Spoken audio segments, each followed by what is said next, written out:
Today, we're going to walk through a tool called Klipnote. It's designed for a very specific audience, educators and faculty, really anyone who uses film as a part of their teaching. We'll get into what it is, how you actually use it, and what makes it a little different. So what is Klipnote really? At its core, it's a recommendation engine, and its main job is to solve a problem that I'm sure a lot of educators face, that hunt for the perfect film or even just the perfect clip to explain something in a lesson plan. The way it works is pretty clever. You give it your syllabus or curriculum, and it analyzes that text to match it up with films from some very specific, curated catalogs. For this tour, we're going to break it down into 4 parts. We'll start with the core concept. Then, we'll walk through a simple user journey. After that, we'll peek behind the curtain at the recommendation engine. And we'll wrap up with the practical stuff, access, privacy, and how you actually use it.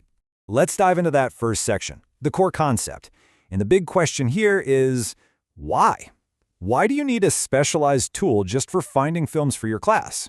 Well, I think we all know that using film in the classroom can be incredibly powerful. It's not just about showing a movie. It can enrich the material. It can act as a kind of testimony for historical events. Or it can be a great way to just get a conversation started. Plus, it's fantastic for visualizing really abstract ideas. So, Klipnote basically starts from there, with the goal of just making that whole process of finding the right film a lot more efficient. Let's take a look at the user journey from start to finish. The whole process is really meant to be simple. It's just 3 main steps. First, you either upload your syllabus file, or you can just copy-paste the text right into a box. Second, the system does its thing, analyzes the topics, and you hit the Get Recommendations button. And finally, you get a list of suggestions that you can look through and save into your own custom lists, kind of like making a playlist for a specific course. And one thing to note is that it's not going to just dump hundreds of results on you. Instead, you get a curated list, up to 20 films. The idea here is really about quality over quantity, trying to give you the most relevant options. Now here's a useful tip for getting the best possible results. The system works best if you give it a clean version of your syllabus. What that means is you want to include just the academic meat of it, the weekly topics, the key concepts, and leave out all the other stuff like office hours or grading policies.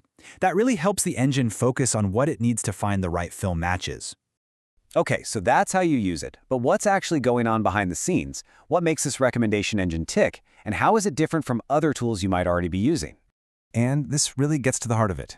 Klipnote is what you'd call a domain-specific engine. So unlike a generic tool like ChatGPT, which scans the whole internet, Klipnote is built for one job and one mindset, the educators. It takes your syllabus and compares it against these very specific curated film catalogs. So what's the practical difference? Well, it's precision.